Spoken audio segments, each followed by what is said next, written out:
देखिए राकेश जी, ऐसा है कि पंचायती राज का जो गठन हुआ था वो इस सोच के साथ हुआ था कि स्थानीय स्वशासन के माध्यम से और स्थानीय प्रशासन और जनप्रतिनिधि का ऐसा सहयोग हो जिससे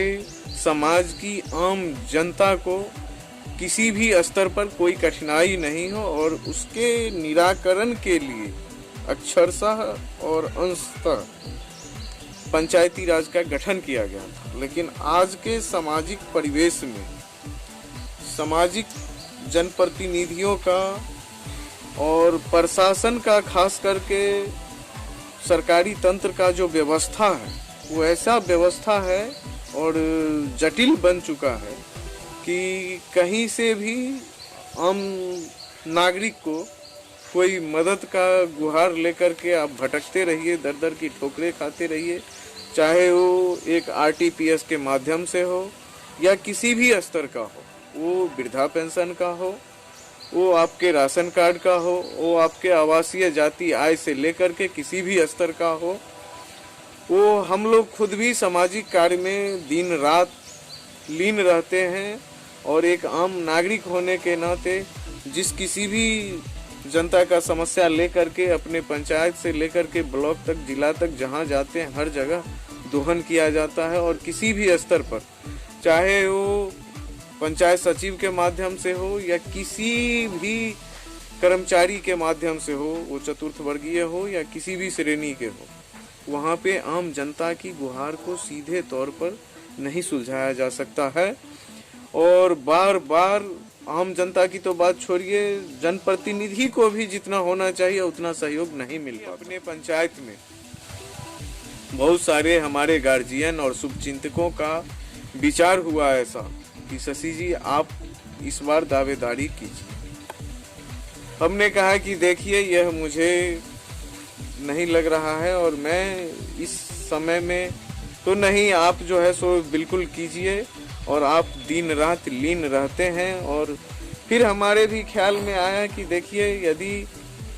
चूंकि कई सारी समस्याओं को लेकर के हम लोग दिन रात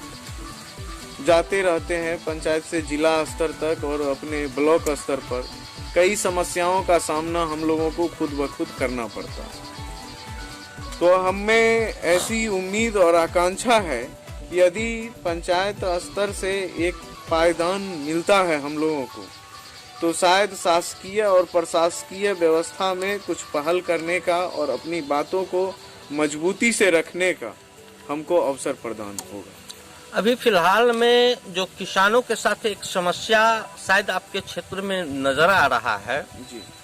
वो दाखिल खारिज बंदोबस्ती और रस्सी मतलब कि कर के मामले में जी जी, इसमें कितनी सच्चाई है? इसमें वाकई में आप जो कह रहे हैं ये कोई छिपी हुई बात नहीं है, ये जाहिर बात है। आप गांव में, किसी वार्ड में, किसी पंचायत में 4 से 10 लोग ही ऐसे होंगे जिनका कि काम सीधे सीधे होता हो या नहीं होता हो। बाकी आम जनता से जहीं भी मिलिए वो जनता त्रस्त है, बिल्कुल किसी को भी पता नहीं होता है कि मेरे राजस्व कर्मचारी कौन है।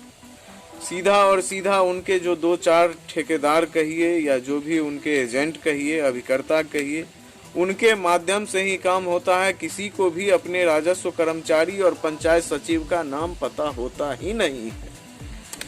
आपको दाखिल खारिज जमीन आप 14 धुर लिखवाइए या 14 कट्ठा लिखवाइए, आपकी आय की स्थिति जो भी हो या आपका पर्चा हो, पट्टा हो, उसका तो थोड़ा सा अलग ही व्यवस्था है, क्योंकि उसमें सीओ साहब का खुद इन्वॉल्वमेंट होता है और डीसीएलआर या एसडीओ वगैरह जो भी लोग होते हैं ऊपर के आला कमान, उन लोगों का कुछ वैसा प्रोटोकॉल होता है जिसके थ्रू वो काम हो जाता है। लेकिन आम जमीन आप कहीं भी 14 धुर या 10 धुर जमीन लिखवा तो लेते हैं, 60,000 40,000 या जो उसका मुआवजा होता है उसका व्यवस्था मजदूरी कुछ करके कर्ज कर, लेकिन जब उसका दाखिल खारिज कराने का बात होता है, उसका मोटेशन का बात होता है,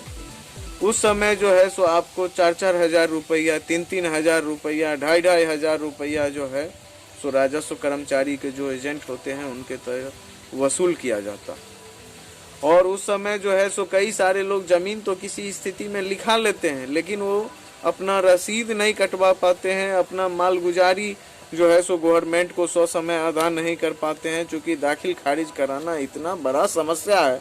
कि यदि एक एक घर में सर्वे किया जाए तो एक एक घर में 30-30, 40-40, 50-50 दस्तावेज पड़ा रहता है। करोड़ों करोड़ के लोग जमीन लिखवाते हैं, लेकिन 2 लाख 4 लाख रुपया मोटेशन में लगेगा, इस कारण वो कभी अपना मोटेशन नहीं कराते। और सरकार भी इसके लिए कई सारी व्यवस्थाएं कर रही है, सारा ऑनलाइन व्यवस्था हो रहा है। लेकिन वहाँ पर मैं जब भी आप ऑनलाइन किसी कंप्यूटर वाले से, मैं खुद एक वसुधा केंद्र चलाता हूँ अपने हरपुर बड़ेता पंचायत में, NH साइड में ही एक ठाकुरबाड़ी मंदिर है, उसी कम्प्लेक्स में राम जानकी कम्प्लेक्स करके है, उसी कम्प्लेक्स में शुक्रहाट पे बहुत सारी समस्या मेरे पास आती रहती है। और मैं सोचता हूँ कि मेरे जैसे जैसे कई सारे कंप्यूटर सेंटर वाले हैं, वसुधा केंद्र वाले हैं, और कई सारे जनप्रतिनिधि लोग हैं, वार्ड से ले करके और मुखिया जी से ले करके सरपंच सब लोग, और ये समस्या इतना अंबार पड़ा हुआ है जो कि लोग इससे मुक्ति पाना ही मुश्किल है। और उसका कारण होता है सरकार कई समय पर अपना विज्ञप्ति नोटिस वगैरह जारी करती है कि इतना इतना करके, ऐसे ऐसे करके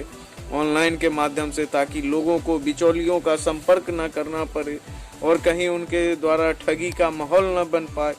लेकिन तुम डाल हम पात वाली कहानी है, उसमें भी लिख दिया जाता है कि आपका जमाबंदी मैच नहीं कर पा रहा है और आपके एप्लीकेशन को रिजेक्ट कर दिया जाता है।